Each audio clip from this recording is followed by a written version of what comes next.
พนักงานอ้อมข้างกระทรวงเทคโนโลยีและการสื่อสารเสื่อมซึมมติกองประชุมครบคณะบริหารงานศูนย์กลางพักครั้งที่10สมัยที่11และพิธีมอบรับใบยั่งยืนหน่วยพักปลอดใสเข้มแข็งนักแน่นประจำปี 2024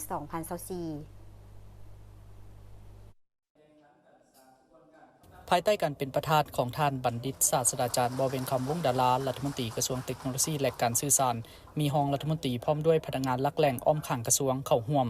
ในพิธีท่านมโนทองวงหล่อคำหักษาการหัวหน้ากลุ่มจัดตั้งและพนักงานกระทรวงเทคโนโลยีและการสื่อสารได้ผ่านดำรัสของนายกรัฐมนตรีเลขที่328/นย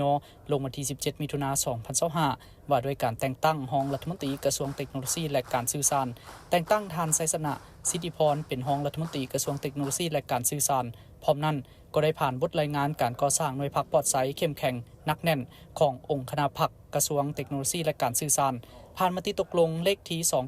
294/คปจ.กตส.ลงวันที่11มิถุนายน2025ว่าด้วยการรับรองหน่วยพรรคปลอดใสเข้มแข็งนักแน่นประจำปี2024ซึ่งในครั้งนี้แม้ได้รับรองเอา12หน่วยพรรคฮักฐานที่ขึ้นกับองค์คณะพรรคกระทรวงและ16หน่วยพรรคที่ขึ้นกับคณะพรรคฮักฐาน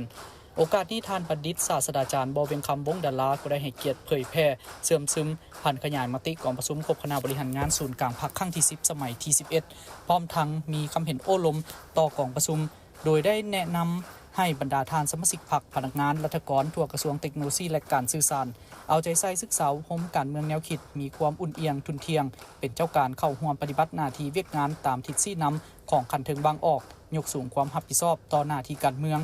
กล้าคิดกล้าเหตุกล้ารับผิดชอบต่อหน้าที่เวียกงานที่ได้รับมอบหมายเอาใจใส่สืบต่อปรับปรุงกงจักการจัดตั้งสืบต่อค้นคว้ากงจักภายในให้มีความกระทัดรัดเพื่อสืบต่อค้นคว้านโยบายหับการอุดหนุนบำนาญเพิ่มทวีความสามัคคีภายในอย่างแน่นแฟ้นพร้อมนี้ก็ยังได้เน้นให้เอาใจใส่เวียกงานอื่นๆตื่มอีก